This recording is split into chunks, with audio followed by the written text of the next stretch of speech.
Buongiorno, benvenuti al Focus TG. Siamo in onda anche oggi per informarvi di quello che sta succedendo in Veneto. Oggi è una giornata un po' particolare, lo sappiamo, perché non ci sarà il consueto punto stampa del governatore Luca Zaia delle 12:30, ma ci sarà l'importante audizione del governatore nella quinta commissione consiliare regionale che si occupa appunto di sanità. Si parlerà con i tecnici, i dirigenti anche della sanità regionale, degli esiti della trasmissione di Rai 3 Report che è andata in onda qualche giorno fa, lo ricordiamo, ha causato anche parecchie polemiche. Si è deciso di fare questa audizione in quinta commissione con tutti i consiglieri regionali che si occupano di sanità in Veneto. Noi saremo in grado di mostrarvi l'integrale in pratica di questa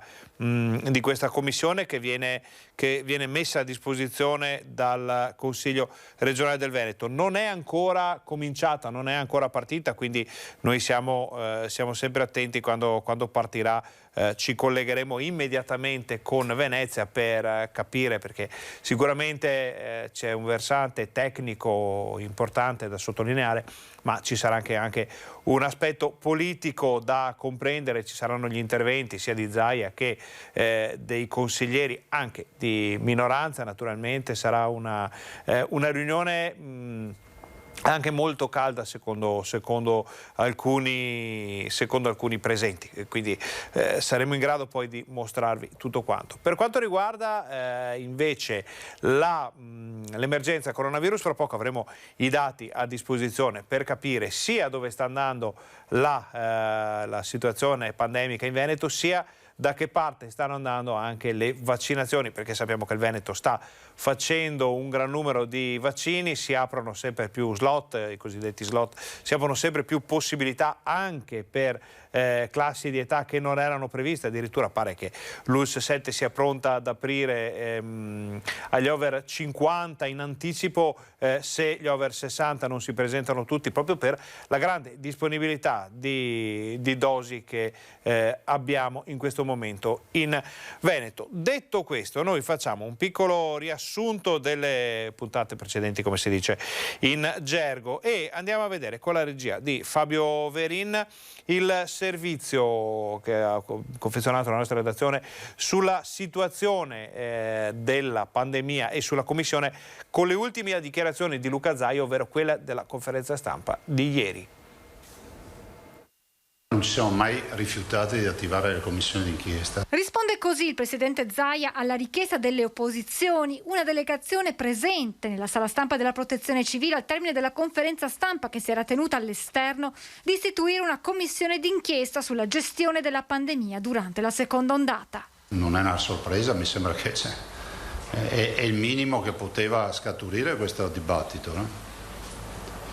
Importante che si facciano però le commissioni, che si chiudano come è stato fatto per i FAS, che si chiuda con un verbale, che poi si manda alla procura. Zaia ha poi spiegato che in ogni caso non firmerà la richiesta di istituzione della commissione. Se me ne trovate una che ho firmato in 10 anni, che adesso non venga fuori Zaia non firma, perché vorrebbe dire essere anche di poco di buono. Perché io non firmo neanche le interrogazioni che mi propongono i miei consiglieri o le mozioni, proprio per un fatto di rispetto nei confronti del Consiglio, ma che ci sia riserve sul fatto dell'istituzione della Commissione decisamente no. Intanto è attesa per domani l'audizione chiesta dalle opposizioni di Zaia in quinta commissione sanità con i tecnici regionali sull'utilizzo dei test rapidi, e a chi gli chiede se l'impiego di questa tipologia di tamponi in ospedali o RSA sia stata una scelta sanitaria o politica, Zaia replica così. Ma noi non abbiamo gli strumenti per fare una scelta su dove utilizzare i tamponi. E domani avrete la risposta da chi ha proposto queste modalità, si è confrontato, ma io capisco che voi fate fatica a dimostrare che noi abbiamo scelto tutto, però guardate, noi siamo disposti ad andare al vedo finché volete. Se ci fosse un'area di discrezionalità su una scelta del genere, se rovesciamo la visione, vorrebbe dire che noi potevamo anche, secondo voi, decidere di non fare diagnostica, di non attivare i tamponi rapidi, cioè di cosa stiamo parlando? cioè che c'era il mondo intero che li utilizza e l'Italia compresa. Il dibattito c'è qui. Intanto la campagna vaccinale va avanti senza intoppi. Anche ieri sono state somministrate 37.000 dosi, portando a oltre 1.700.000 il numero di vaccinazioni finora effettuate. Siamo 12.000 dosi sopra il target fissato. Il 96,7% degli ultraottantenni e il 72,4% degli over 70 ha ricevuto almeno una dose e al momento tra i 60 e i 69 anni il 30,4% è stato vaccinato. L'appello per questa fascia d'età è di prenotarsi nelle prime date disponibili alla luce di una capacità vaccinale in Veneto di 50.000 somministrazioni giornaliere. E mentre il commissario Figliuolo fa sapere che si sta valutando se estendere AstraZeneca alla classe di età inferiore ai 60 anni, alla Regione Veneto non è per ora giunta alcuna comunicazione ufficiale sull'ipotesi avanzata in queste ultime ore dallo stesso Figliuolo di avviare vaccinazioni di massa alla restante popolazione una volta terminate le somministrazioni agli over 60. Non c'è solo la situazione dell'emergenza coronavirus, non c'è solo l'audizione del Presidente Luca Zaia in quinta commissione, c'è anche la cronaca, c'è anche quello che succede in questo nostro Veneto. Fra i fatti che hanno destato più scalpore nel fine settimana c'è stata la spedizione punitiva, il pestaggio di Conegliano, che con le immagini che abbiamo visto tutti davvero impressionanti, è già stato aperto un fascicolo in procura, sono scattate le indagini.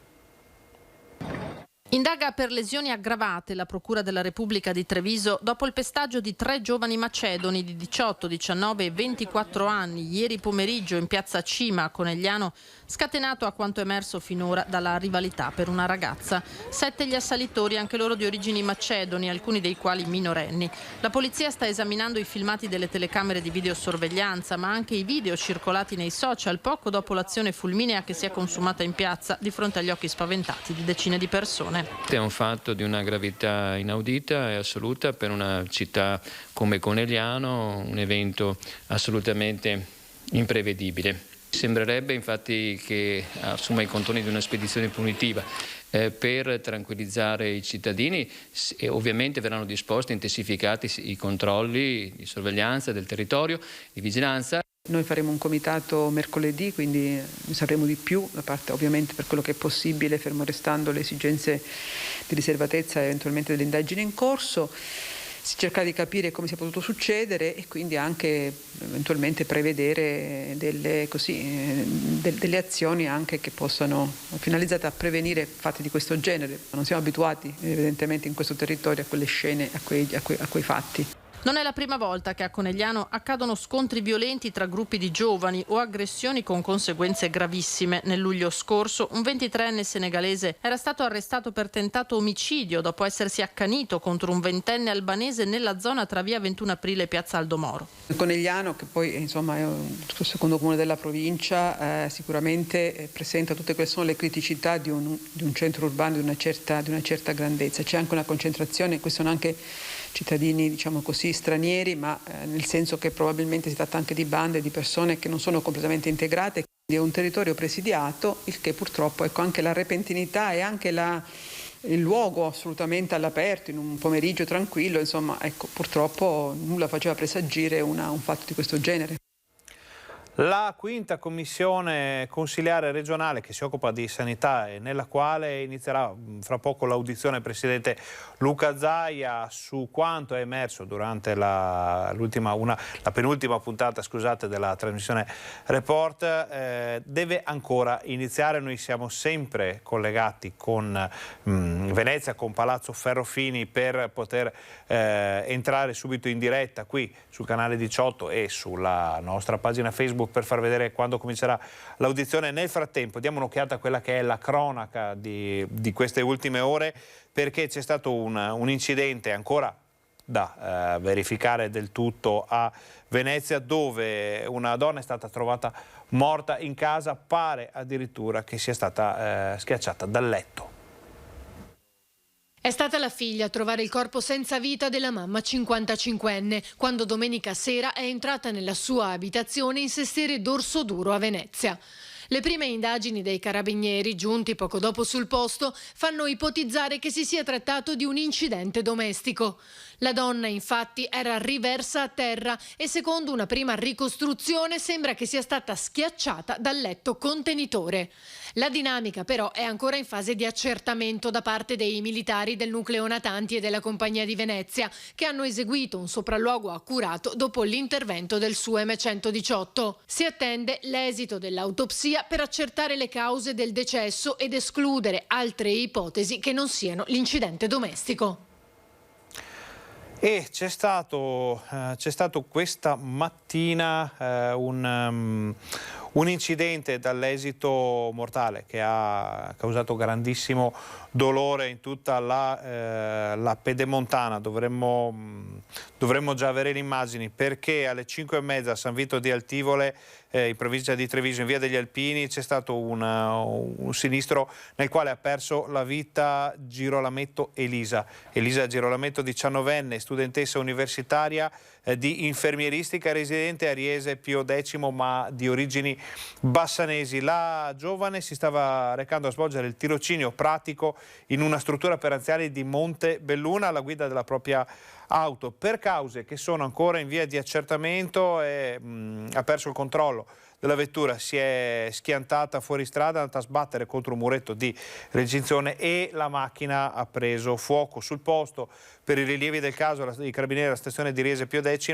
e i vigili del fuoco di Castelfranco. Per la 19enne non c'è stato niente da fare, ragazza che pare, oltre a avere origini bassanesi, fosse addirittura volontaria nella Croce Rossa di Bassano, e la nostra redazione bassanese sta verificando queste parti della sua vita per fare poi questa sera nella nostra informazione nel TG Bassano tutti gli approfondimenti del caso. Sicuramente l'ennesima morte sulle strade del Veneto che ha causato grandissimo dolore. Allora diamo un'occhiata finché siamo in onda alla quinta commissione regionale. Vediamo che c'è la telecamera accesa, ma pare che non sia ancora iniziata. Ci dicono i nostri colleghi sul posto che però non possono essere fisicamente presenti all'interno dell'aula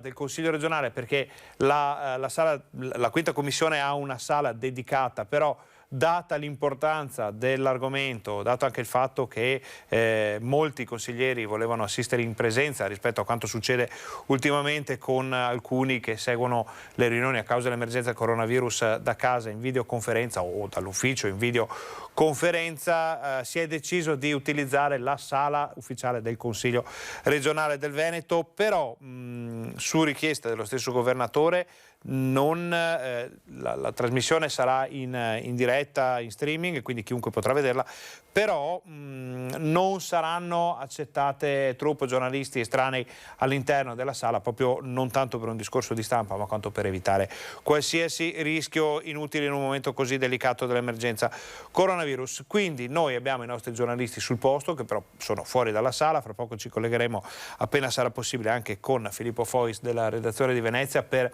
le prime indiscrezioni su questa giornata così importante. Ci fanno sapere intanto che alcuni consiglieri sono entrati nel Palazzo Ferrofini. In teoria fra poco dovrebbe iniziare la seduta e noi andiamo avanti allora sempre con un occhio puntato alla sede del Consiglio regionale del Veneto. Andiamo a vedere, visto che parlavamo di vaccini, l'aggiornamento dei vaccini da Padova, perché sono state aperte le prenotazioni per un altro padiglione anche in fiera.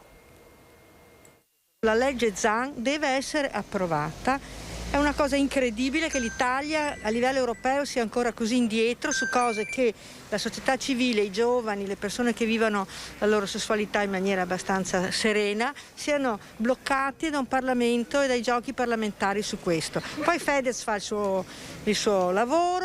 Il diritto di esprimersi sia qualcosa di insindacabile e quello che ha fatto Fedez in realtà non è stato un esprimere una sua opinione, ma rendere pubblici e noti cose che persone hanno detto in pubblico e insomma apertamente a tutti. Il fatto che ci sia un artista, una persona che ha voce in capitolo, che si esprima per tutti, ha fatto bene secondo me. Nel 2021, a parte insomma, queste cose, dovremmo già avere approvato certe leggi che sono ancora nel calderone. Assolutamente giusto sensibilizzare e sempre viva la libertà di stampa e di espressione. Il messaggio non era contro la Lega in sé, ma contro proprio il blocco che si era fatto per il DDL alla fine. Quindi era una difesa pro le persone, pro tutti quanti, e non una difesa di un partito politico piuttosto che un altro. L'uomo che pensa è pericoloso.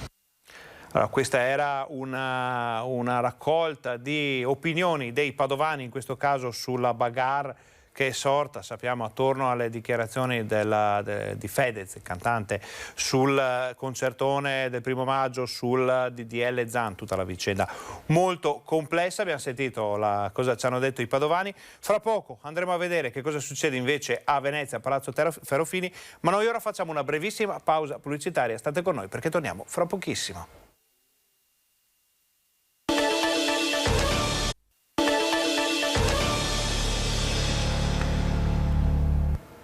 Buongiorno, bentornati al nostro Focus TG. Come dicevamo all'inizio della nostra informazione, oggi non si terrà la conferenza stampa di Luca Zaia alle 12:30 come tutti i giorni, ma ci sarà un impegno molto diverso per il governatore, ma in generale per la politica veneta, perché dovrebbe iniziare fra pochi minuti, avrebbe dovuto iniziare a mezzogiorno, era stata convocata per mezzogiorno, questo è il modo esatto di dirlo, la riunione della 5ª commissione consiliare regionale che si occupa di sanità per l'audizione del presidente Luca Zaia su quanto è emerso durante la penultima puntata di Report sulla sanità del Veneto. Zaia si è presentato a Palazzo Ferrofini, inizierà fra pochissimo l'audizione, ci saranno naturalmente oltre al governatore i tecnici e i dirigenti della sanità del Veneto per fornire dati e informazioni su quanto chiederanno i consiglieri sia di minoranza che di opposizione, perché la commissione è formata rappresentata da tutte le forze politiche. Sarà una commissione probabilmente anche a tratti complicata, quindi noi la seguiremo appena entreranno i consiglieri, manderemo in onda la diretta streaming da Palazzo Ferrofini. Prima di andare a Palazzo Ferrofini però noi andiamo a sentire la nostra Valentina Visentin con tutte le ultime novità da Padova. Valentina, buongiorno intanto, grazie per questo collegamento. Noi cominciamo a parlare di Padova, naturalmente se vediamo che inizia la commissione diamo subito la linea a Marghera.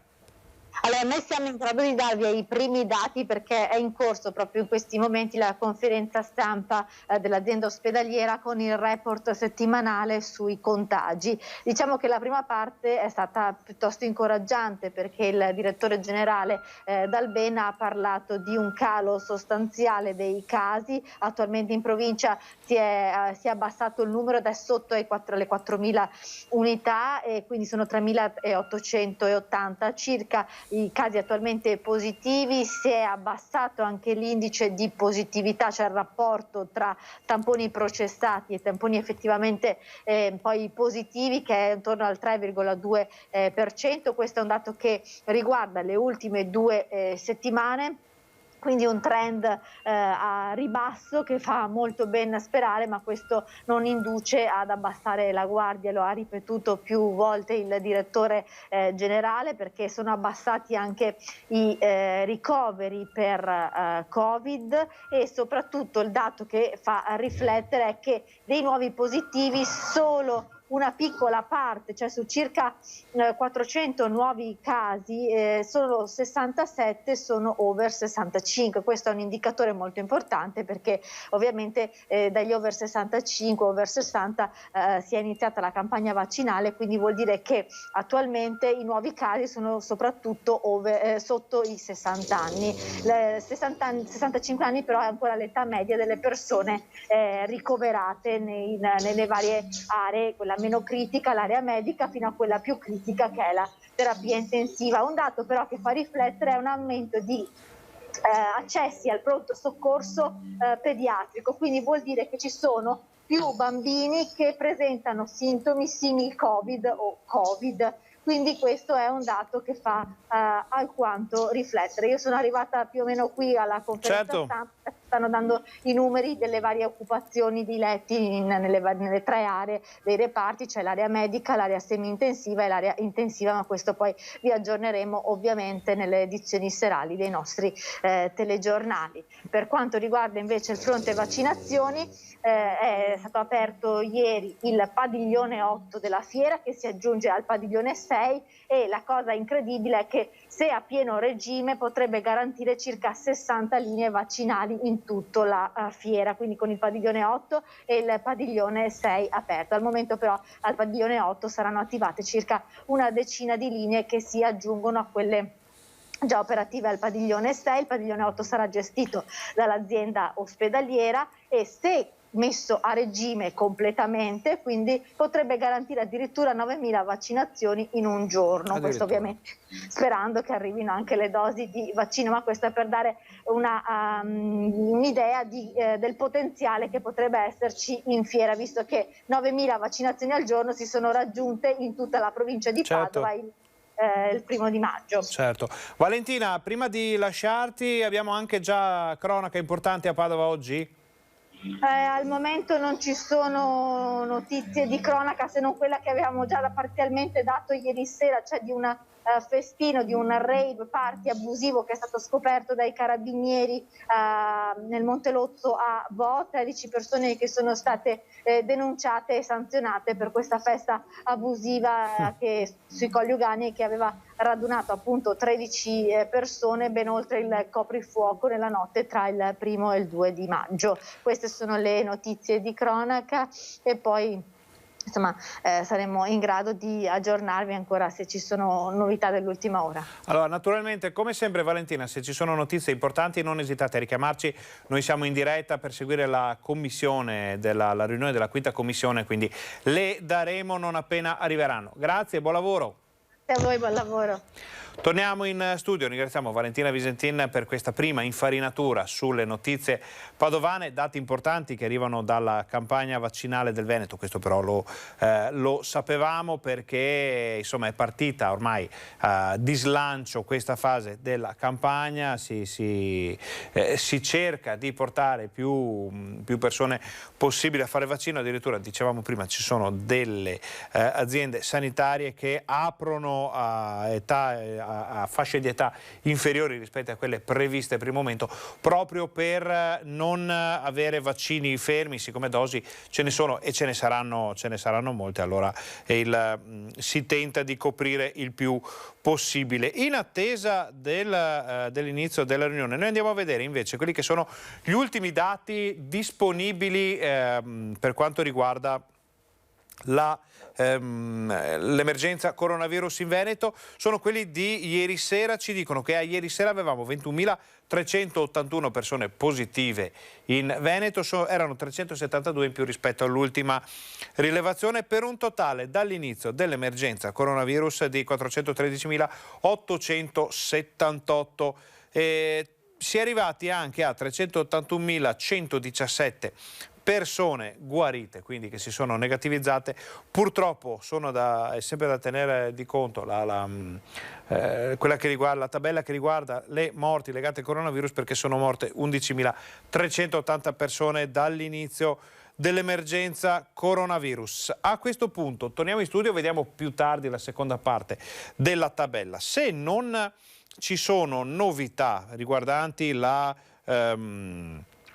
riunione della 5ª commissione consiliare regionale, noi potremmo mandare il secondo spot pubblicitario, giusto qualche minuto prima poi di andare nel vivo della nostra informazione, per vedere appunto l'audizione del governatore Luca Zaia a Palazzo Ferrofini, audizione richiesta anche dalle minoranze, dalle opposizioni, audizione che si preannuncia sicuramente bollente per i temi trattati, per anche la situazione che stiamo attraversando. Quindi a questo punto facciamo una brevissima pausa pubblicitaria, state con noi, torniamo fra pochissimo e andiamo subito a Palazzo Ferrofini.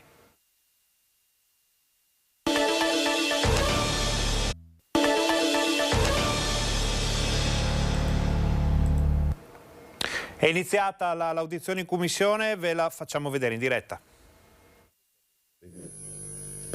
La dottoressa Francesca Russo, anche lei medico, qui a sinistra, direttore del Dipartimento della Direzione Prevenzione e Sicurezza Alimentare, il dottor Mario Saia, signore qui a destra, è medico, direttore del Governo Clinico Assistenza Azienda Zero.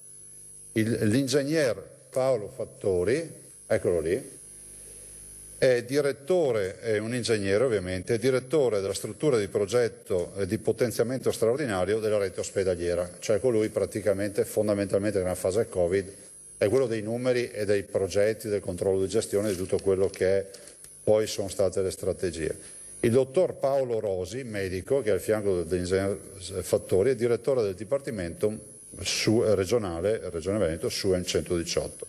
Il dottor Roberto Tognolo, direttore di Azienda Zero, e il dottor Francesco Benazzi, direttore dell'ULSS 2.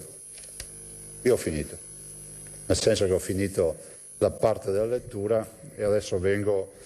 Allora, io penso che questo sia un passaggio importante della nostra amministrazione. Ci si arriva a questo passaggio ovviamente con un percorso da parte mia anche discutibile, se volete, no? Ne ho parlato con voi a dicembre, ricordo che era un collegamento, io ero in collegamento da Marghera e abbiamo parlato di questi temi. Ho dato un aggiornamento, fra l'altro eravamo ancora nella fase acuta di quella vicenda della terza ondata, terza, quarta ondata, terza barra quarta, definitela come volete.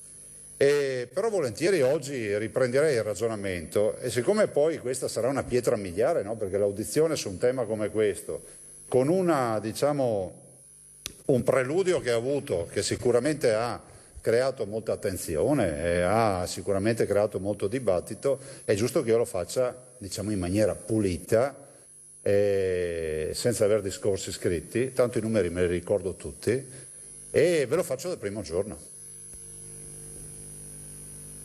Dovete avere un attimo di pazienza, cercherò di tirare veloce sulle parti più note e cercherò di approfondire alcuni aspetti. Dopodiché ci saranno i dirigenti che in maniera contingentata vi daranno uno spaccato, perché penso che di temi ce ne siano molti, no? Gli asintomatici già precompilati, piuttosto che i tamponi che funzionano o non funzionano, gli studi che ci sono o non ci sono, piuttosto che altri temi dove la zona gialla che non diventa rossa, le scelte discrezionali, le scelte non discrezionali, cosa dicevano le norme. Ecco, io penso che il Consiglio deve essere ridotto, messo nelle condizioni di sapere fino in fondo la versione ufficiale, che per noi è la versione ufficiale, dopodiché ognuno di voi dirà quello che vuole, quello che pensa di dire, cosciente del fatto che però non ci sarà più l'alibi di dire che non ha avuto la versione ufficiale dei tecnici. Allora, io vorrei ricordare che la dottoressa Russo è la personale materiale è colei che ha scritto il piano pandemico. Noi ne facciamo tanti di piani pandemici. Beh, questo è un momento nel quale si parla spesso di piano pandemico, no? Non ho mai visto nessuno di voi che si è preoccupato di censurare quello che è accaduto in OMS rispetto alla Regione del Veneto. E ha preparato il piano della West Nile, ha preparato il piano della SARS, ha preparato il piano dell'aviaria, della H1N1 e ha preparato anche il piano di quello che noi oggi conosciamo tutti come Covid, allora lo chiamavamo coronavirus. Perché ve lo dico? Perché i piani pandemici che si preparano sono dei warning internazionali e poi stai lì a pensare arriva o non arriva, sono come le esercitazioni, no? La protezione civile ne fa tante di esercitazioni, ma non è che pensiamo che arrivi il cataclisma, il terremoto o quant'altro. Ci è andata bene, di lusso fino ad ora, diciamolo fino in fondo, mai avremmo pensato, guardate, se andate a prendervi la briga di leggere le cronache dei giornali dei primi giorni del Covid, mai avremmo pensato di ritrovarci dopo 15 mesi a parlare ancora di Covid. Abbiamo presentato il nostro piano, pensate il 31 gennaio, in una conferenza ufficiale, riunendo tutti, stabilendo già chi avrebbe dovuto fare cosa e come, quando e perché, se il virus fosse arrivato. Eravamo il 31 gennaio 2020. Mai lo si dice questo. Mi permetto anche di dire che l'aggiornamento del piano pandemico, quello famoso delle discussioni dell'OMS, il 2007-2009 con l'aggiornamento 2013, l'unica regione che l'ha aggiornato siamo noi. Abbiamo fatto questa riunione nella quale si stabilivano tutte le regole. Ve ne dico una banale per tutti, potrà anche dare... Prego? Ma c'è sempre qualcuno che ne sa meno di lei, E lo faccio nel rispetto anche delle persone che hanno diritto di sapere tutta la storia. E parleremo anche di novembre, ottobre, dicembre, gennaio, febbraio. Chiaro? Capisco che l'insofferenza a volte è congenita, però mi avete chiamato qui per parlare di piano. Come io starò qui ad ascoltare voi, non da insofferente. Allora dicevo, perché è giusto sapere queste cose, per capire cosa è accaduto, mi permetto di dire, se no non ha senso che mi venite a udire. Ve la raccontate e ve la suonate come volete. È fondamentale ricordare che questa riunione peraltro prevedeva che la task force che si sarebbe dovuta riunire nel momento in cui ci fosse stato il primo contagiato era la task force di quella provincia, di quella ULSS. Farò veloce. Parte tutta l'operazione, il 3 febbraio è un'altra data che molti diranno ma cosa tira fuori il 3 febbraio? Sì, il 3 febbraio sottoscritto disse varrebbe la pena di valutare, finito il carnevale cinese, di fare in modo che i bimbi, non i cinesi, i bimbi ma non cinesi, i ragazzi che rientrano a scuola di ritorno dalla Cina abbiano un isolamento fiduciario tale. Oggi nessuno si preoccupa del fatto che noi abbiamo isolato quasi 50.000 ragazzi in quarantena fiduciaria per i contagi delle scuole. Però allora apriti cielo, Zaia razzista, Zaia fa tutte queste robe. Insomma, alla fine abbiamo avuto ragione anche lì. Il 21 febbraio arriva il virus. Sì, ma neanche la comunità scientifica ha difeso questa posizione. Chi oggi tanto si sbraccia a dire che sbagliamo tutto, il 3 febbraio molti si sono guardati bene di darsi ragione. Arriva il virus, arriva il 21 febbraio, alle 4 del pomeriggio ci avvisano, si riunisce la task force in quel di Padova e lì inizia il percorso, lì inizia l'incubo, lì inizia la fase delle scelte, lì inizia la necessità di decidere cose che mai avremmo pensato di decidere, che non erano scritte nere su bianco. Inizia anche un percorso nel quale comunque avevi una stanza buia e nella quale dovevi cercare di trovare l'interruttore per accendere la luce di questa stanza. Quella sera della riunione, ormai lo sapete perché l'ho detto 1 miliardo di volte, ma c'è ancora qualcuno che non l'ha capito nei meandri della stupidità umana. Quella sera io ho deciso, contro il parere del tavolo che si era riunito, di praticare i 3.500 tamponi a vo'. Perché contro il parere del tavolo? Perché giustamente la dottoressa Russo mi disse, ma scusi, l'OMS non dice di fare i tamponi a tutti gli asintomatici, ma di farli solo coloro che hanno sintomi. E quali erano quelli con i sintomi? Il signor Trevisan, che purtroppo quella notte morì, il suo compaesano che morì il giorno dopo. E sapete cosa è nato? Ne è nato che quella sera si decise di fare i tamponi a tutti, di mettere le tende della protezione civile fuori dagli ospedali e di provvedere subito a svuotare l'ospedale di Schiavonia. L'esito quale fu? Fu l'esito che quei tamponi riscontrarono la bellezza di 88 o 83 positivi asintomatici che noi andammo a isolare nelle loro abitazioni e che poi nei 10 giorni di isolamento, erano una decina, allora 10 giorni, in una decina di giorni, 10-15 giorni, si negativizzarono. Perché vi dico questo? Vi dico questo perché quelle furono le prime fasi delle decisioni. Furono le fasi nelle quali il sottoscritto dovette decidere di chiudere le scuole, di chiudere le chiese, i teatri, di chiudere il carnevale che era in corso. Tanti dicono no, gli esperti, no, quelli che sanno sempre tutto. Tanti dicono ma io so come si fa. Qualcuno ancora oggi non riesce a spiegare per quale motivo il virus è entrato nella stessa giornata a Codogno e in Veneto e quindi nei nostri territori e noi con le piazze piene, col Carnevale di Venezia, che abbiamo sospeso il lunedì perché poi il martedì non si è più fatta la chiusura, non abbiamo avuto gli esiti degli altri territori. E così parte il virus con il Vo, ma da Vo poi alla fine abbiamo Dolo, abbiamo Venezia, si diffonde nel Trevigiano, nel Padovano Limena, il primo paziente in età pediatrica e tutta quell'evoluzione che c'è stata. Ma sapete qual è stato il dibattito dopo la chiusura e dopo l'istituzione della zona rossa di Vo, che firmai assieme al ministro Speranza? E furono una decina di giorni di grande dibattito sui media, nei quali si diceva sostanzialmente che stavamo sbagliando tutto, che spettacolarizzavamo un'infezione che banalmente, come se n'era arrivata, la frase più bella che ho sentito, è una sindrome simil-influenzale.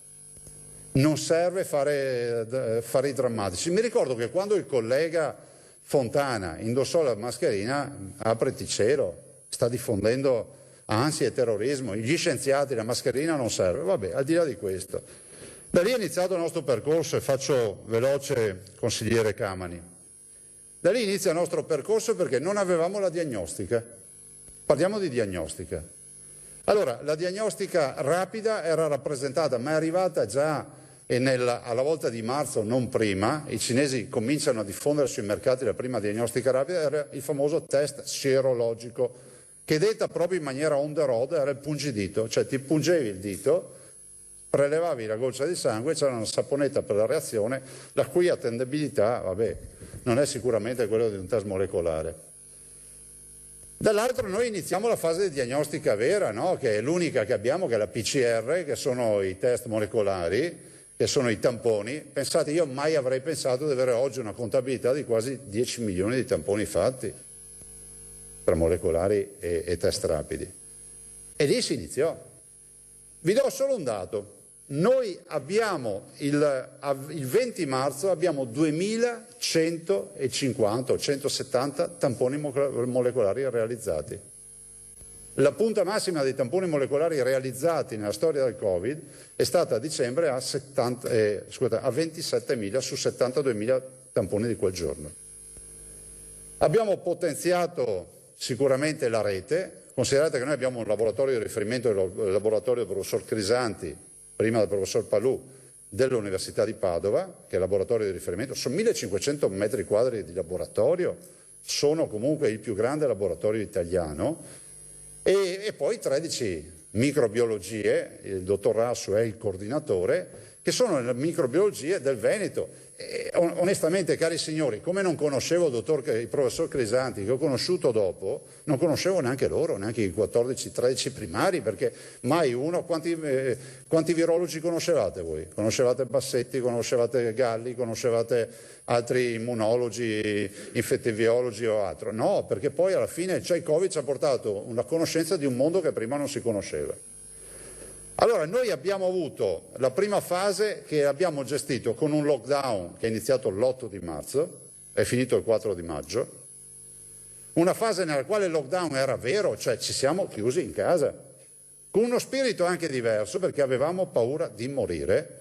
Inutile che facciamo finta di essere degli eroi. A marzo c'era la paura di morire. Siamo arrivati alla punta, nonostante il lockdown, di un'infezione insomma, che ha pesato non poco. 31 marzo 2400 ricoverati, punta più alta. 1 aprile, punta più alta dei ricoveri in terapia intensiva, 346 ricoverati in terapia intensiva. Una roba da fuori di testa. Considerate che mediamente le terapie intensive del Veneto avevano più o meno 250, fa la grande, 300 ricoverati. Noi ci siamo ritrovati in una dotazione di 464 terapie intensive in origine per ospitare solo di Covid 346. Quindi la vera ansia, se voi ricordate Bergamo, ricordate Codogno, è stata quella di prendere in carico i pazienti. Quante volte avete sentito dire il dibattito, ma il Veneto ha la medicina territoriale che funziona?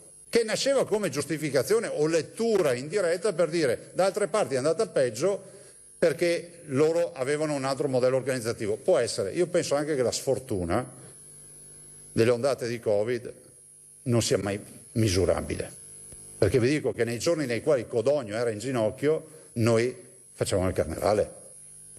Cioè, vorrei ricordarvelo questo. Inizia l'evoluzione, compriamo la prima macchina suggerita dal professor Crisanti, questo sì è merito suo, per fare i tamponi. Poi sono altre macchine che abbiamo comprato per Verona e per altro, abbiamo cercato pian piano di costruire tutto quello che è la rete della diagnostica, no? Ma guardate che non abbiamo inventato nulla di nuovo, tutto il mondo ha fatto così. Io quando leggo che sembra che ci sia un modello particolare in Veneto, sì, modello particolare in Veneto, perché io l'assessore, i tecnici, 15 mesi che siamo sulla tomba, questo è il modello particolare del Veneto. Perché guardate che il virus arriva, entra, non entra, e poi vediamo anche cosa è accaduto successivamente. Investiamo nelle assunzioni. Allora, le mascherine in quella fase non c'erano, entriamo in lockdown, siamo senza mascherine, non ci sono i dispositivi. Trovo un imprenditore illuminato, che è Fabio Franceschi di Grafica Veneta, che ce ne regala quasi 15 milioni. Il risultato? Sono venuti in AS. Sono venuti in AS. Se non lo sapete ve lo dico io. Ma sapete perché? Perché in una conferenza stampa il presidente della regione, secondo la denuncia, li ha chiamati dispositivi, termine improprio. Perché doveva dire, non mi ricordo più, protezione di comunità, insomma c'è un termine nell'articolo 16 del DPCM che è stato fatto allora. Ci siamo andati da fare a trovare le mascherine. Voglio ricordarvi che questa regione, c'è il dottor Tognolo, gli scatoloni voti non li ha mai pagati. Le aziende che hanno bidonato il Lazio da altre parti, da noi sono venute a fare la proposta, se ne sono tornate a casa, noi non abbiamo avuto nessun guaio sotto questo punto di vista. E penso che le spese del Covid, parliamo anche di numeri, superano abbondantemente ormai 700 milioni di euro. Se non l'avete ben focalizzato cosa è accaduto. E abbiamo dovuto recuperare mascherine, abbiamo dovuto comprare i respiratori, tutti i fenomeni a parlare dei respiratori, addirittura qualcuno diceva, l'ho detto anche ieri, che noi avevamo ridotto le terapie intensive. Ma noi guardate, abbiamo cercato di far di tutto, abbiamo comprato respiratori, siamo stati anche in Svizzera a comprare i respiratori, era proibito, lo si può dire? Era proibito. E siamo riusciti ad avere anche una commessa dalla Svizzera, ufficiale, pagata, tutto, cioè potete chiedere tutte le carte che volete, 50 respiratori, perché prima viene la vita dei veneti. La proibizione non era una proibizione di legge, era quella, direi, un po' più in là del gentleman agreement, di dire che c'era un ente che comprava per tutti e poi distribuiva, ma se non mi arriva i respiratori siamo andati a comprarceli. Come siamo riusciti a portare le mascherine? E avevamo l'ansia delle case di riposo, che poi l'assessore Lazzarin ve lo dice, di doverle chiudere, ma voi avete mai pensato cosa significhi mettersi là a tavolino e dire, giustamente i nostri tecnici dicono, chiudiamo tutte le case di riposo? No, è una roba da ridere, no? Chiudiamo tutte le case di riposo. Non sapevamo nulla. Quindi siamo cresciuti seguendo la diagnostica e poi sono arrivati ovviamente in questa fase di lockdown, importante perché, ripeto, sono più di 2 mesi di lockdown, marzo, aprile, maggio. Sono arrivate poi ulteriori forniture, ci siamo andati a regime con quello che riguarda i dispositivi di protezione, siamo andati a regime per quel che riguarda molte attività, come siamo andati anche a regime. Voi sapete quanti dipendenti abbiamo assunto col Covid? Che c'è ancora qualche lazzarone in giro, non sto parlando di voi, di nessuno di voi. C'è ancora qualche lazzarone che va in giro a dire che non assumiamo. 5.068 dipendenti. 1939 medici, 1902 infermieri, 782 OS, 5.068 dipendenti assunti per il Covid. Cioè vuol dire che il 10% del nostro patrimonio del personale è stato incrementato del 10%, cioè abbiamo assunto il 10% in più. Poi non vi parlo delle aperture, ovviamente compaiono verso aprile, penso. Noi, ecco, forse abbiamo avuto una colpa, di questo me ne rendo conto, di esserci preoccupati ad essere i primi ad avere il pungidito. Poi quante ne ho sentite e ne ho lette contro il pungidito, ma noi siamo stati i primi quantomeno a fare un minimo di diagnosi. Che poi il pungidito, vorrei ricordare, non ha il test serologico, non è che sostituiva i tamponi molecolari, ma arrivava dove finivano i tamponi molecolari, perché se tu ne fai 2150 al giorno e hai un popolo che si ammala, cioè cosa fai? Sbatti la testa contro il muro e preghi? No, mi sembra che non sia questa l'unica soluzione, bisogna darsi da fare. Siamo stati i primi a parlare dei tamponi rapidi, ma non è che siamo stati i primi perché dovevamo far così, perché il mondo intero corre più di noi. Il mondo intero, quando noi approvavamo ufficialmente i tamponi rapidi di prima generazione, stava già pensando alla terza generazione. Oggi il mondo intero pensa all'immunofluorescenza, pensa a tutta una serie di, poi ve lo dirà il dottor Rasso, di nuove tecnologie che stiamo acquistando, perché la diagnostica, l'abbiamo capito tutti, funziona così. Siamo stati i primi a sostenere la partita dei vaccini, siamo stati anche i primi a sostenere che potessimo avere anche l'opportunità di comprarceli i vaccini. Vi evito le aperture, vi evito tutto.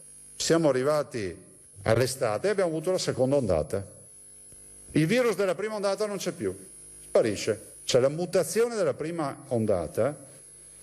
Sapete ormai tutti voi, meglio di me, come funziona. Cioè il virus replica in continuazione.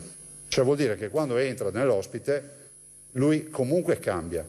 Cioè, fate il conto di vedere, presente la roulette quando vedete sempre i numeri, scusate, le macchinette elettroniche, si vedono nei film, no? Che sono combinazioni continue, no? Quelle immagini che vediamo nei film, no? Di queste serie di numeri che cambiano in continuazione, no?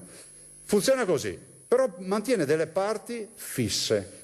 E queste parti fisse sono quelle sulle quali noi puntiamo sulla diagnostica in maniera tale da andare a identificarlo. Arriviamo in estate, abbiamo una seconda ondata che non ci ha riempito gli ospedali, finiamole di dire ste puttanate, perché se volete i dati giorno per giorno, mese per mese, settimana per settimana, ve li diciamo, e peraltro un'ondata con una mutazione particolare, forse dando ragione a quei virologi che dicono, virologi autentici e esperti, che hanno montagne di pubblicazioni a livello internazionale, che dicono attenzione, le alte temperature e l'incidenza degli agenti ultravioletti pesa moltissimo sull'attenuazione dell'infezione. Arriviamo alla seconda ondata, una marea di asintomatici. Il caso eclatante della caserma Serena di Treviso, che si fa 353 ospiti, scoprono per caso che una persona è positiva perché uno di questi signori doveva essere sottoposto a un intervento chirurgico, fanno il tampone d'ufficio e si accorgono che è positivo. Fanno i tamponi in caserma, tutti sono positivi, ma nessun sintomatico e si sono negativizzati da sintomatici. Così altri centri, pensate in Macelli, abbiamo avuto il fenomeno di Macelli che è iniziato da Amburgo, è sceso lungo l'Europa e poi ha toccato anche noi. Inspiegabile, i macelli sono uno degli elementi. È tanto vero che con la professoressa Tacconelli, che a me subito quando ci fu l'esempio della Germania, dice cerchiamo di studiare i macelli perché è strana sta storia che solo nei macelli ci sia sta diffusione particolare. Finiamo l'estate. Evito, sempre per far veloce, l'estate la passiamo sostanzialmente gestendo l'infezione, perché l'8 maggio avevamo iniziato a riaprire, abbiamo fatto le linee guida che abbiamo fatto anche in queste ore per le spiagge, per tutto, insomma l'estate si gestisce con molta fase di diagnostica, di test. I test rapidi scendono in campo e ci aiutano negli aeroporti, ci aiutano nei testing degli alberghi, insomma in tutte quelle. Vi ricordate la Sardegna che propose a inizio estate? In Sardegna si entra solo con il tampone, parlo dell'altra estate che il collega Solinas propose questo. Chiudiamo l'estate, si riparte a settembre, la curva timidamente inizia a muoversi e si muove sempre di più. Noi nel frattempo cosa è cambiato? Anche qui cambia la modalità di classificazione della regione, perché passiamo da una modalità che è quella lockdown sì, lockdown no, quindi collettiva. Il Ministero, secondo me, ovviamente con proposta del CTS nazionale e dell'Istituto Superiore della Sanità, propone una nuova modalità che, se la guardate bene, ci permette oggi di dire che siamo l'unico paese che non ha fatto lockdown in Europa. La Germania ne sta uscendo dopo 4 mesi, la Gran Bretagna comincia a dire libera circolazione ai vaccinati o ai guariti, il Portogallo si è fatto lockdown, la Spagna non ne parliamo di quanti problemi ha avuto. Noi con questa modalità siamo riusciti, scelta fra l'altro condivisa con tutti i governatori, di stabilire la zona a zone. Famoso giallo, c'è bianco, giallo, arancione e rosso. Però è timida, no? Cioè è timida, parte in embrione, parte con dei parametri fissi che sono l'RCT e poi altri parametri, poi ve lo dirà la dottoressa Russo. Noi abbiamo questa fase, abbiamo una fase che è stata massacrante per il Veneto, nel senso che il Veneto subisce gran parte della mortalità in questo periodo, è una fase che abbiamo vissuto con pathos, con preoccupazione. Nel frattempo però avevamo aumentato le terapie intensive, perché poi, come vi dirà l'ingegner Paolo Fattori e anche il dottor Rosi, terapie intensive da quelle 464 che avevamo di base aumentano a 825 e poi crescono, ci sono proprio dei decreti legge e dei DPCM che stabiliscono appunto la misura per aumentarle, sia le terapie intensive che le terapie subintensive. Anche qui, adesso detta proprio in soldoni, chi è che aveva mai sentito parlare delle subintensive? Io non avevo mai sentito parlare del CPAP, dei diffusori, dei caschi, dei volumi di ossigeno, quello sì avevo sentito parlare. Quindi conosciamo anche un nuovo mondo, ma questi sono aspetti molto tecnici. L'infezione di ottobre, novembre, dicembre, intanto arriva un culmine che è il 31 dicembre, sembra quasi strano, no? 31 marzo, vi ho detto 31 dicembre, 3.400 ricoverati e 446 persone in terapia intensiva. C'è già un primo dato anomalo. Il ricovero, il rapporto ricoverati terapia intensiva a dicembre varia. Nella prima fase abbiamo un rapporto di 8-1, cioè vuol dire 8 in area non critica, 1 in terapia intensiva, poi si passa da 5,5. Cioè vuol dire che, infatti se lo vedete, a marzo avevamo 2.400 ricoverati, 346 terapie intensive, a dicembre sostanzialmente 446 terapie intensive, ma 3.400 ricoverati, cioè 1.000 ricoverati in più. Cioè capiamo che l'incidenza dei ricoveri, ho invertito i numeri prima, scusatemi, 5,5 prima e 8 dopo, perdonatemi, l'incidenza dei ricoveri pesa molto di più, cioè abbiamo più, diciamo, peso sanitario sull'area non critica. Facciamo sequenziare, dopo ve ne parlerà la dottoressa Ricci, facciamo la sequenziazione. L'unica realtà in Veneto che sequenzia è l'Istituto Zooprofilattico. Sequenza vuol dire vedere la carta d'identità del virus, cioè nome, cognome, indirizzo, insomma capire chi hai davanti. La dottoressa Ricci scopre il 24 dicembre, dopo tutta una serie, ma non è un aneddoto, alle ore 23:59, c'è ancora il messaggio, me lo metto via per ricordo, alle 23:59 mi scrive e mi dice: guardi, abbiamo sequenziato la variante inglese, però abbiamo 8 mutazioni. E dice sostanzialmente 5 sono assolutamente, adesso ricordo, poi mi correggerà, 5 sono nel database nazionale, abbiamo l'inglese e 2 sono tipicamente venete. Bisognerebbe capirne qualcosa di più. Nel frattempo noi abbiamo sicuramente attivato la zona gialla rafforzata, abbiamo seguito tutte le direttive dell'Istituto Superiore della Sanità. La dottoressa Russo ha anche scritto all'Istituto Superiore se dovevamo affrontare altri temi, ma dopo di questo ve ne parlerei nello specifico. E abbiamo ovviamente avuto le difficoltà della gestione di un'ondata come questa. Un'ondata anche inspiegabile, perché poi se pensate ci sono state delle regioni, allora il nord è tipicamente colpito dal coronavirus, questo ormai l'abbiamo capito. Il nord è un territorio nel quale il coronavirus passa come il vento, no? Passa, spazza, torna indietro, ripassa.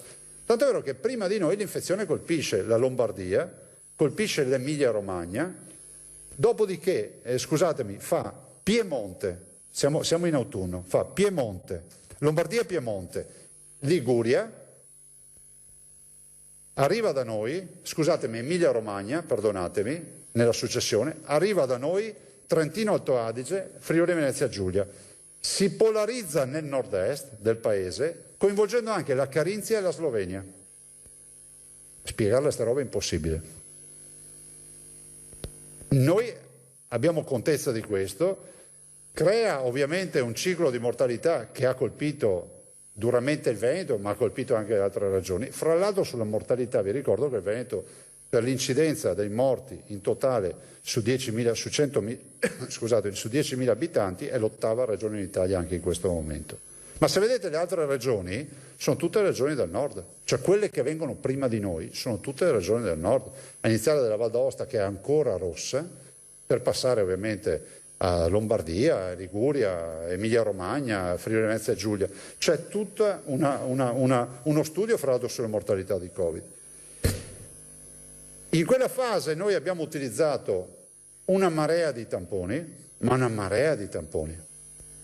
utilizzando dapprima ovviamente quello che era la diagnostica della PCR, no? Molecolare, Che attenzione, anche qui a me piacerebbe che poi il dottor Rasso vi spiegasse, c'è letteratura da vendere e da svendere sul fatto che nessun metodo diagnostico è garantito al 100%. La PCR ha i suoi limiti come tutte le altre diagnostiche, ma non stiamo qui contestando la PCR. PCR, come si dice in scienza, è il gold standard, no? È la diagnosi. Però i tamponi rapidi, che poi fra l'altro nel frattempo vengono anche autorizzati e consegnati gratuitamente, cioè i tamponi che abbiamo utilizzato gran parte ci venivano consegnati gratuitamente dalla struttura commissariale, giustamente, e anche i medici di base per la diagnostica, sono stati assolutamente l'occasione per arrivare all'ultimo lembo. Mi spiego, nella giornata in cui tu fai 72.000 tamponi, sai che hai una punta massima stressando la macchina, ma stressandola che la macchina non vive più a 25-27.000 tamponi molecolari, capisci che tutto l'altro strascico raggiunge positivi che mai avremmo trovato, perché l'alternativa è, uno potrebbe dire, il molecolare funziona bene, ok, il tampone rapido ha, diciamo, meno sensibilità, ok? A parte il fatto che c'è letteratura, guardate, lo diceva il professor Brusaferro 10 giorni fa, diceva, gli hanno fatto una domanda, ho visto la registrazione, e gli hanno chiesto, ma gli studi sul Covid, ha detto, guardate, gli studi sul Covid è chiaro, hanno addirittura aperto una piattaforma, che è quella che qualcuno vende come l'idea che ha pubblicato qualcosa, la piattaforma dove tutti riversano gli studi, sono quasi 100.000 gli studi sul Covid, fatti fino ad ora, che vanno dal tampone rapido, che ne ha decine se non centinaia, all'invermectina, che è il vermifugo per i cavalli o che date anche i cani, dove qualcuno sostiene che ha un'azione anche questa nelle prime fasi dell'infezione piuttosto utile per la cura del Covid, o che so, l'idrossiclorochina che ormai padroneggia sugli studi, l'uso del cortisone o altri, il remdesivir e altro ancora. Per dire che allora in questa fase noi abbiamo utilizzato i tamponi, allora uno può dire non funzionano bene, i tamponi sono dati per lo screening. È una questione che io ho visto discutere tra i nostri tecnici, no? Uno dice vabbè, ma tu lo screening lo fai, non lo devi fare nelle case di riposo.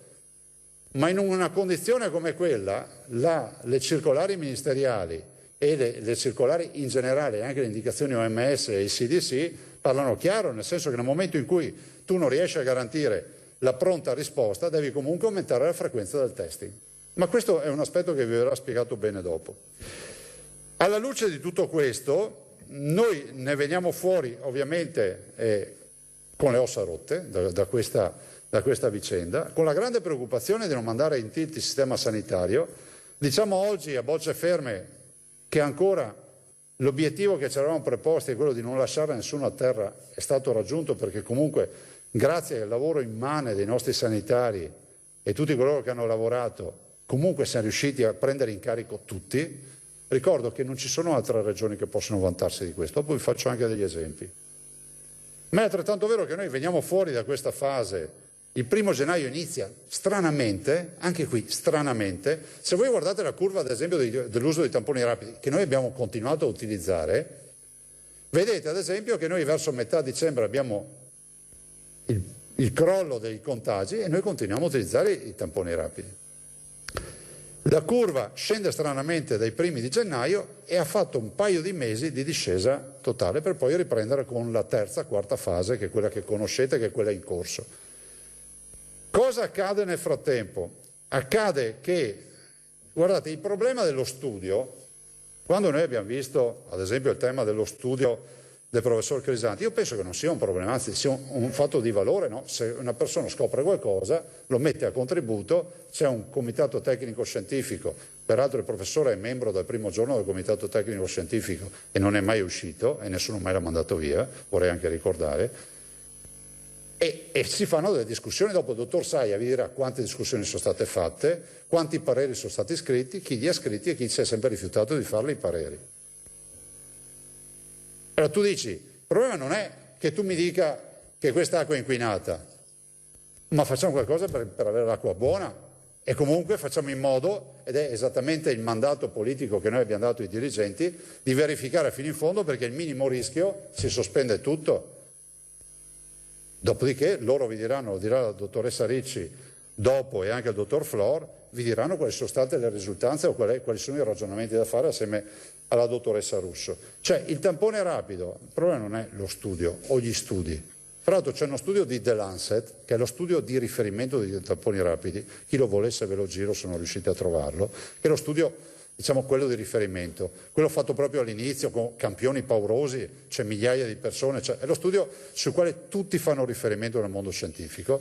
È quello studio famoso, no, che permetteva a qualche birichino di dire ma hanno un'attendibilità del 70%, del 60%, del 50%. Sì, ma nello studio c'è scritto sopra le 33 amplificazioni. Vuol dire che stai cercando una rondella, non l'auto. Vuol dire che stai cercando pezzi di RNA, di virus, non il virus.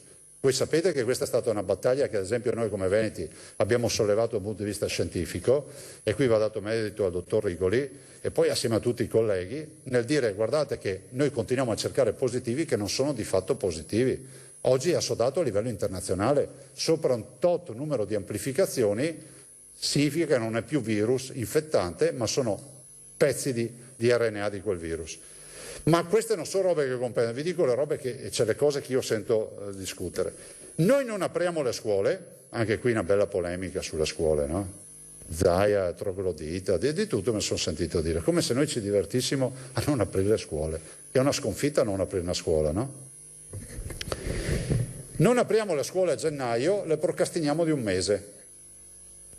Nel procrastinarle di un mese, il ragionamento che io ho fatto, questo è un ragionamento che abbiamo fatto assieme, decidendo assieme ai tecnici, abbiamo sfruttato la finestra, abbiamo detto se è vero, perché tutta la letteratura scientifica dice che il luogo della scuola è un luogo dove comunque il contagio si diffonde, fra l'altro intacca una fascia di età che non ha effetti sanitari gravi, ma rischia di diventare involontariamente un vettore, no? Da una famiglia all'altra la portano magari i ragazzi. Avendo isolato 49.000, se non ricordo male, ragazzi in tutti questi mesi, sono 49.000? Ho detto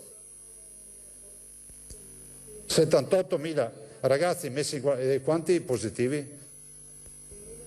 6.700 positivi, capite che poveri, volenti o nolenti, inconsciamente, se nessuno gli dice che sono positivi, vanno dal nonno, dallo zio, dal fratello e da quello che sarà e rischiano di infettare qualcuno che non può infettarsi.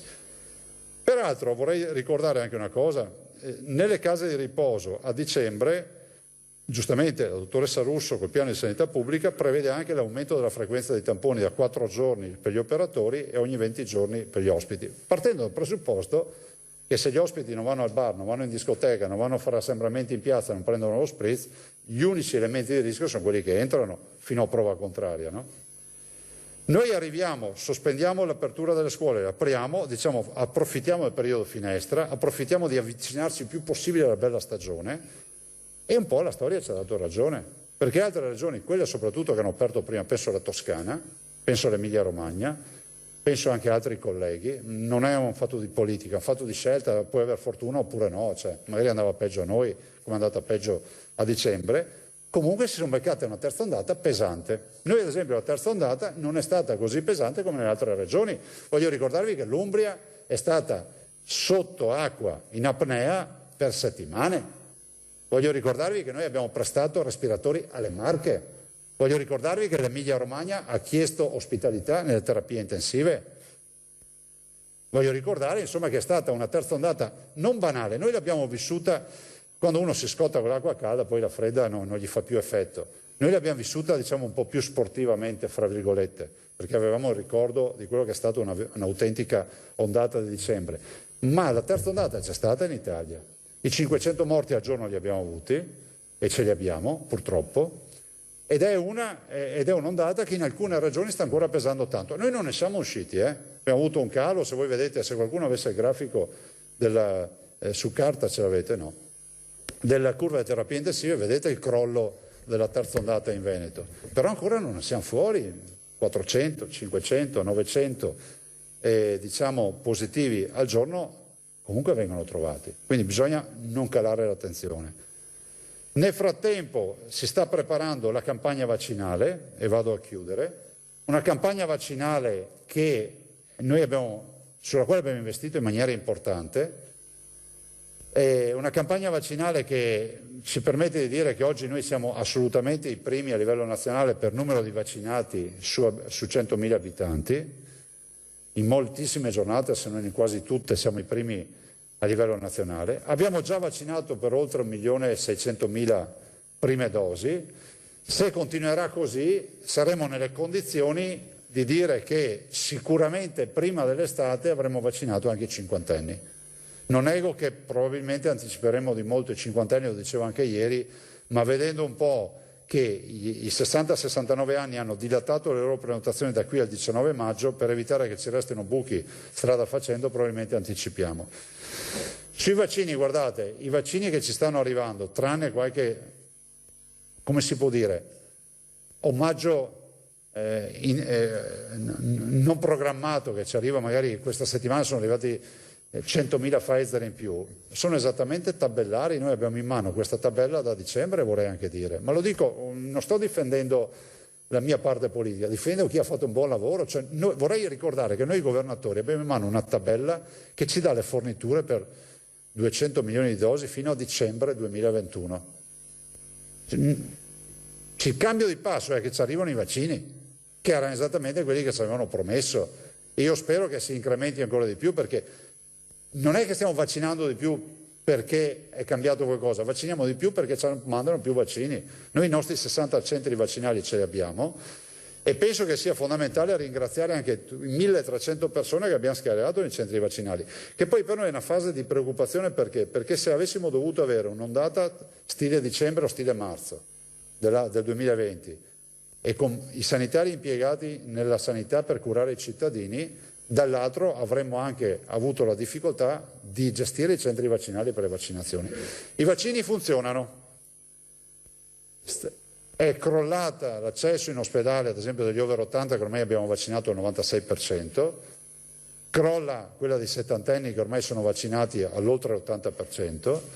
Pensate che, ricordava il dottor Rosi, ad aprile sono entrati 8 ultra ottantenni, cioè cose mai viste. Quindi la vaccinazione sta veramente funzionando. Abbiamo ovviamente preoccupazione per quello che saranno le prossime vaccinazioni, perché se ci pensate, e immagino che questo ragionamento lo avete fatto anche voi, scesi sotto i 60 anni, AstraZeneca non serve più a nessuno. Quindi noi dal conto delle dosi dobbiamo capire che un pezzo, arrivi o non arrivi, a noi non ce ne frega niente. Perché fatte le seconde dosi che faremo nel mese di maggio e giugno, poi noi passati ai 50-59 andiamo di Pfizer o di Moderna.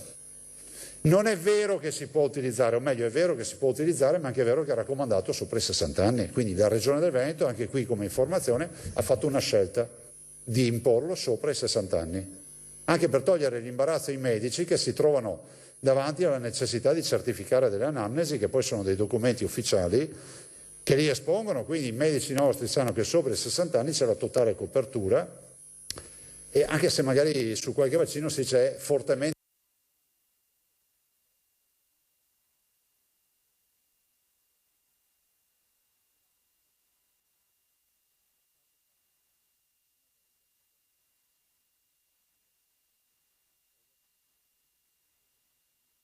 raccomandato. Cosa vuol dire? Vuol dire che per noi veneti si va avanti con questo sistema, il grande spartiacque dei 60 anni.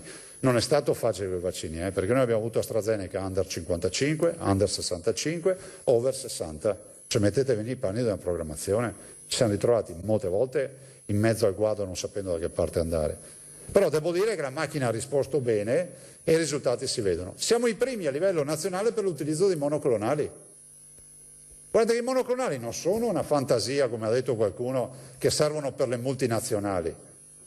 C'è la professoressa Tacconelli dell'Università di Padova, che è centro di riferimento fra l'altro dell'Organizzazione Mondiale della Sanità per lo studio europeo dei monoclonali, sì scusate, di Verona, grazie, la professoressa Tacconelli dell'Università di Verona ha dimostrato che su, non so, 400 somministrazioni giù di lì, noi non abbiamo avuto neanche un decesso.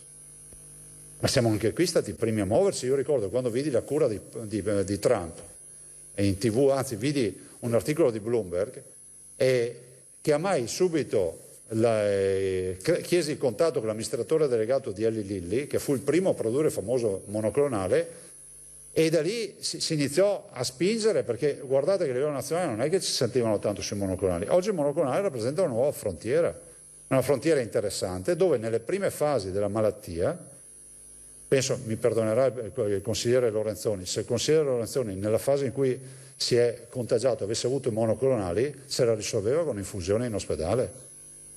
E chiunque qui in quei giorni, agosto, settembre, cioè in quel periodo non c'era il monoclonale, se no veramente era risolta velocemente. Ma non sto enfatizzando il ruolo del monoclonale, dico l'evidenza scientifica ci dice che nei primi 2 o 3 giorni di sintomi, raffreddore o quant'altro, la somministrazione porta fuori con ottimi risultati, addirittura c'è una letteratura scientifica che parla del 95% dell'efficacia sul paziente trattato, che non è poco. Considerate che noi in questa fase trattiamo pazienti complicati, con comorbidità, che non possono assolutamente peggiorare, perché altrimenti sono grandi asmatici, cardiopatici, obesi,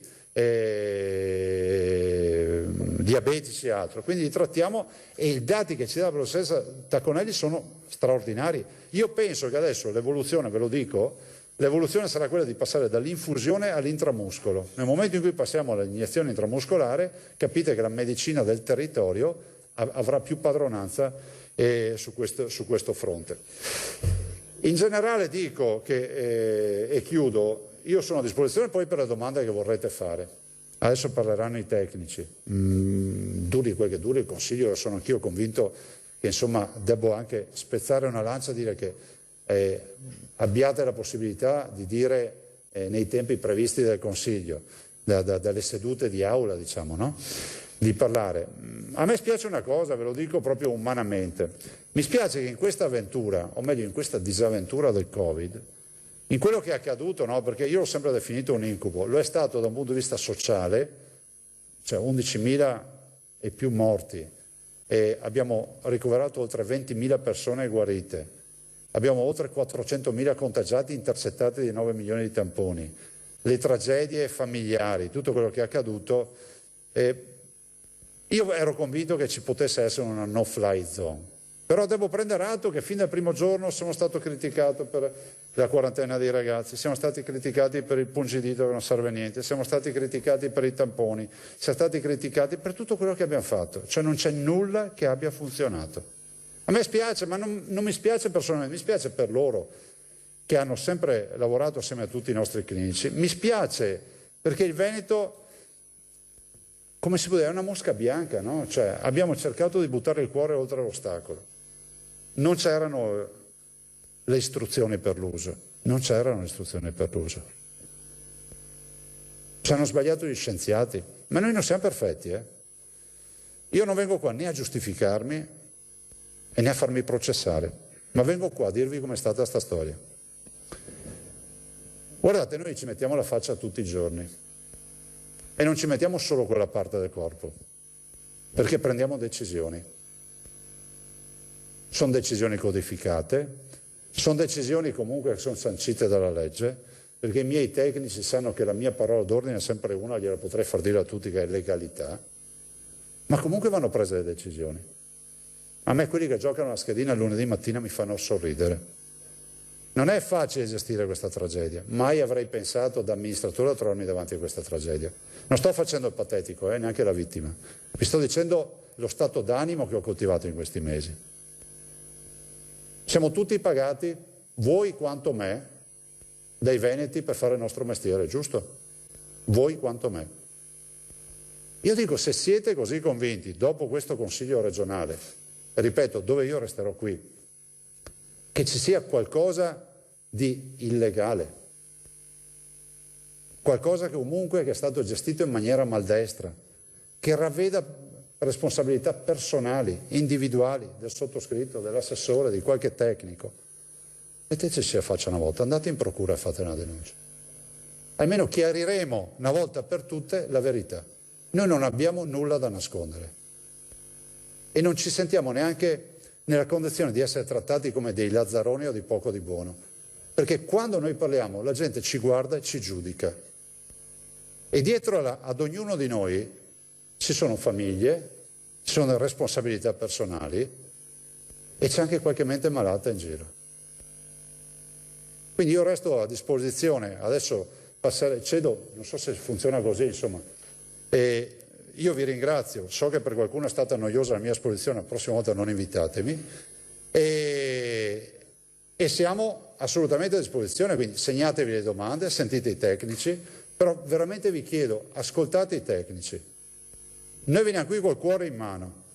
Se siete prevenuti, finisce che stasera ci mandiamo a quel paese, voi vi fate le vostre storie, vi ho detto cosa dovete fare, e noi ci facciamo ovviamente, continueremo a amministrare perché noi abbiamo questa incombenza di dover amministrare, purtroppo questa fase non felice per il Veneto. Dall'altro fuori ci sono veneti che soffrono per la salute, sono veneti che soffrono per l'economia e soffrono anche psicologicamente per quello che è accaduto. Spero che ne usciamo. Se volete la mia visione, non ho la sfera della verità, sono altri che quelli che contattate che hanno la sfera della verità. La mia visione è quella che noi, se riusciamo a mettere in sicurezza tutti gli over 60, i maschi sopra i 65 anni e le donne sopra i 75, abbiamo messo in sicurezza il 90% del problema con i vaccini. Dopodiché abbiamo protocolli di cura che, signori, a marzo non avevamo. Cioè, ma vi rendete conto che a marzo sono morti meno pensionati con il lockdown, ok, senza mascherine, senza diagnostica,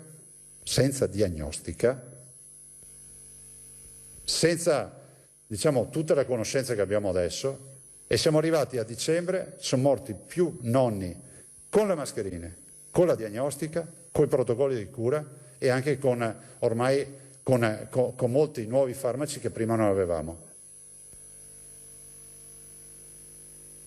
A me non viene da sorridere, sono 7.000 persone morte. Questo è quello che dico. Quindi alcuni processi sono inspiegabili e non potrò mai accettare, per la difesa della mia reputazione e quella della mia squadra, che qualcuno accosti l'incuria, la mancanza di rispetto per le persone o altro alle mortalità. Perché vi posso garantire, ho già iniziato con qualche persona che ho denunciato e porterò fino al giorno che avrò vita, fino all'ultimo giudizio, perché accetto tutto, accetto le critiche, accetto tutto, ma non esiste che questo venticello dell'accostamento malizioso, morti, incuria, con me non funziona. Quindi, chiuso il consiglio, andate in procura e abbiate le palle di fare una denuncia.